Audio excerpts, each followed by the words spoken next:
नमस्कार, आप देख रहे हैं बिहार नाउ और मैं बालकृष्ण और मेरे साथ हैं इस बार बहुचर्चित मीडिया पर्सनालिटी, काफ़ी दिग्गज।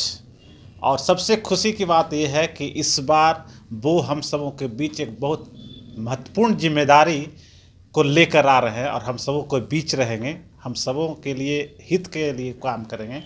और हम सीधे चर्चा करेंगे उस बात को लेकर कि आने वाले समय में कुछ दिन शेष रह गया है, मेयर का यहाँ चुनाव होने वाला है और उसके लिए ये मंशा जाहिर की इन्होंने किया है कि जिस तरीके से बहुत पहले से ये काम करते रहे समाज के लिए, तो इस पद पे आकर वो ज़्यादा विकास करना चाहते हैं और ज़्यादा लोगों के लिए सेवा की भावना जो है उसको ज़मीन पर उतारना चाहते हैं। मेरे साथ है मधुमणि पिक्कू जी, हम सीधे उनसे बात करेंगे कि आखिर क्या कुछ ये सोच रहे हैं। सर, आपका बिहार नाउ में स्वागत है। जी धन्यवाद।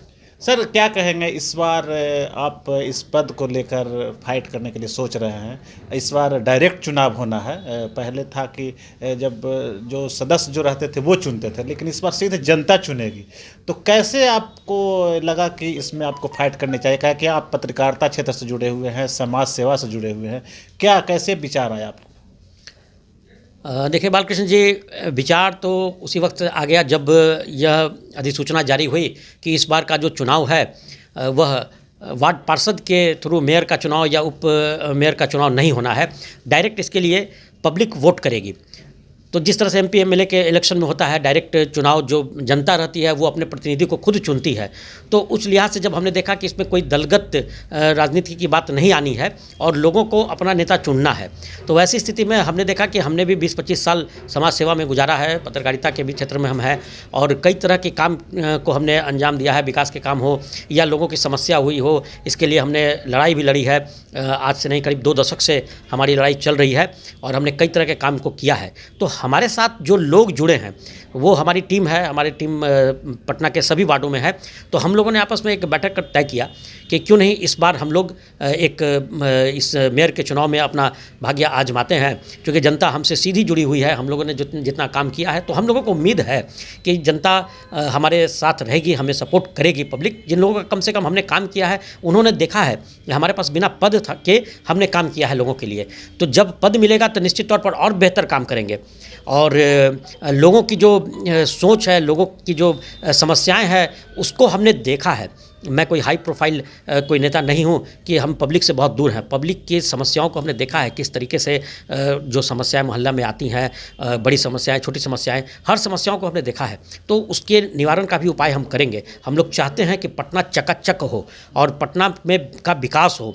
जब पटना नगर निगम का चुनाव होता है, पटना एक बहुत बड़ा शहर है, यहाँ के अच्छे लोग हैं, अच्छी आबादी है यहाँ, तो निश्चित तौर पर यहाँ का रेवेन्यू भी आता है, लेकिन उस रेवेन्यू के मुकाबले जो पटना का डेवलपमेंट है वो नहीं हो पा रहा है। आखिर क्यों नहीं हो पा रहा है, उस पर हम लोग बात करेंगे, विचार किया है, हमने देखा है इस चीज़ों को। अक्सर जो है ये चेयर जो है एक विवाद के घेरे में रहता है, क्योंकि इसमें बहुत सारे फंड सरकार के तरफ से आता है, उसके बाद खुद टैक्स से कलेक्शन करती है। लेकिन कहा जाता है कि जब इसका चुनाव पहले होता था तो उसमें लाखों और करोड़ों का लेन देन होता था और जिसका पलड़ा ज़्यादा भारी रहता, जिसके पास ज़्यादा पैसे रहते थे, मतलब धन बल इसमें ज़्यादा काम करता था। और उसका असर कहीं ना कहीं जब वो मेयर बन जाते थे तो उसका असर देखने को मिलता था कि उनके व्यक्ति, जो उनके सहयोगी जो रहते थे, उन्हें काम इसलिए दिया जाता था क्योंकि उसमें ज़्यादा से ज़्यादा लूट खसोट हो। तो अगर ऐसी स्थिति तो इस बार नहीं होगी, तो कैसे आप इसको कमांड करेंगे और कैसे लगेगा कि नहीं, जो धरातल पर काम होगा वो पूरी तरह से पारदर्शिता से होगा और उसमें भ्रष्टाचार नहीं होगा? जी देखिए, सबसे बड़ी बात यह है कि अगर आप जन और धन, 2 तरीके से चुनाव होता है। अगर आप धन की बदौलत आएंगे तो निश्चित तौर पर धन लूटेंगे ही, और अगर आप जन की बदौलत आएंगे तो आप जनता की सोचेंगे, सीधी बात है। तो अगर धनबल पर चुनाव होता है तो वो तो नेचुरल चीज़ है ना कि अगर धन बल पर तभी चुनाव होगा जब आपके पास धन रहेगा। हम लोग कोई करोड़पति अरबपति आदमी नहीं है, हम लोग जन बल पर चुनाव लड़ने उतरे हैं। हमारे पास जन बल है, हमारे पास लोग हैं, हमारे द्वारा काम किए हुए लोग हैं जो मेरे साथ दिल से जुड़े हैं, उन लोगों के बल पर हम चुनाव लड़ रहे हैं।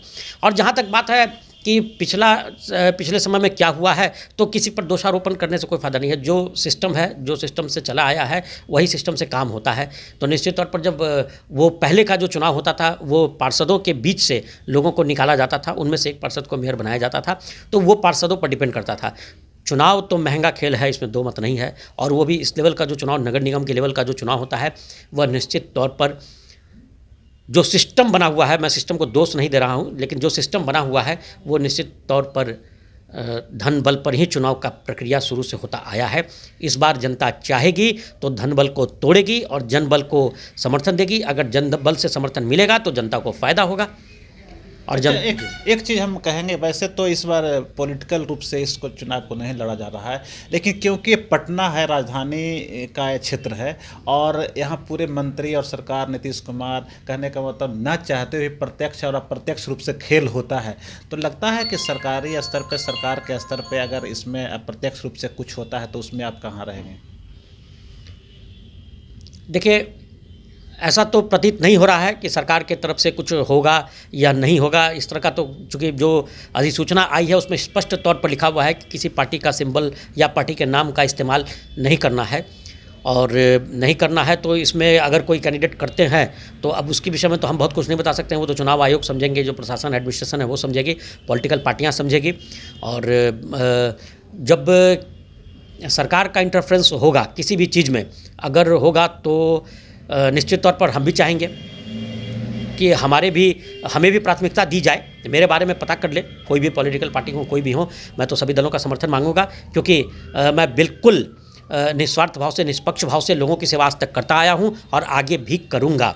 तो मेरे बारे में एक बार सरकार या फिर जो भी पॉलिटिकल पार्टियां हैं वो पता कर ले, मेरा क्या जन समर्थन है, मेरे पास में कितने लोग हैं, कौन लोग मेरे समर्थन में हैं, कौन लोग मेरे विरोध में हैं, यह भी तो पता कर ले, तब वो घोषणा करे। किसी के भी नाम को करना हो तो मुझे कोई आपत्ति नहीं होगी, लेकिन मैं मजबूत स्थिति में हूँ, मुझे बोलने में इसमें कोई शंका नहीं है। चलिए, मेरी शुभकामना आपके साथ है, लेकिन हम कहेंगे अगर आप इसका पद का चुनाव अगर जीत गए तो पटना काफ़ी तीव्र गति से विकास यहाँ हो रहा है और तीव्र गति से यहाँ जनसंख्या भी बढ़ रही है। यहाँ मेट्रो का प्रोजेक्ट आ गया है, ग्रेटर पटना इसको बनाए जाने के, तो आप क्या कुछ पटना को नया लुक दे सकते हैं, क्या कुछ सोच रहे हैं?